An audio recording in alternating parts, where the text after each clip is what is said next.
วันนี้สิมาลองเนื้อปอบเนาะเนื้อปอบงานแฮนด์เมดได้มา20 ไปโตอันนี้จะเป็นแบบที่1เนาะมาเบิ่งเลย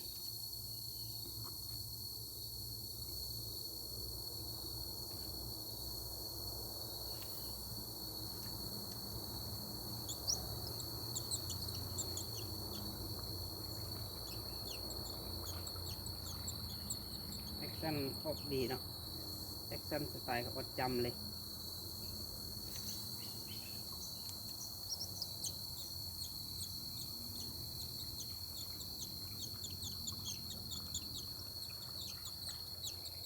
เสียงดังเนาะนี่แบบที่1เป็นแบบที่2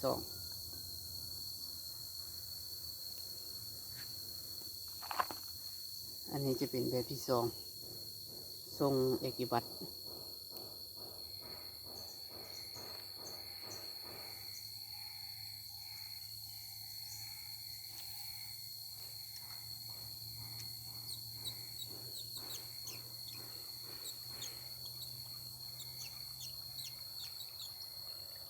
สั้น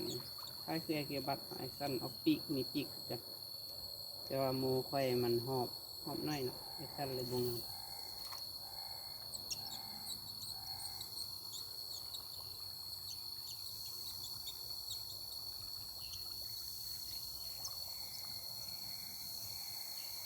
แบบที่2แบบที่3สร้างมา5 แบบ6 แบบ5 แบบ5-6 แบบ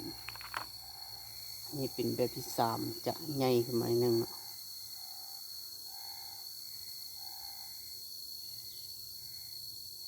แบบนี้คือสิบได้ขาย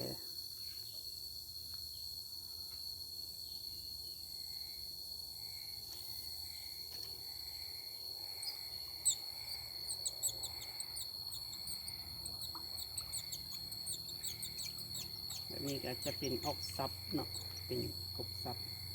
กบกระดูกถ้าลูกค้าซื้อไปแอคชั่นบออกสามารถปรับฟูได้เลยปรับฟูกันมาแอคชั่นก็ออก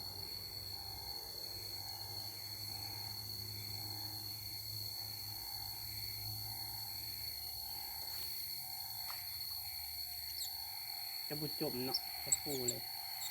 ขับทีมาเลยแอคชั่นจะขับตัดเลย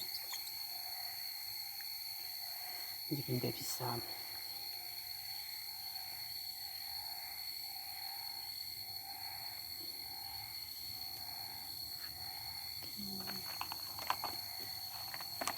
อันนี้แบบที่4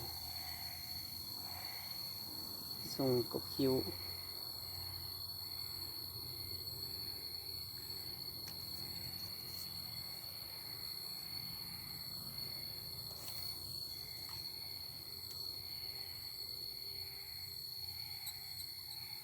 ซับที่เนาะเห็นตัดมาเลยโอ้สั้นงามจนฟูไปทางหัวหลากหลาย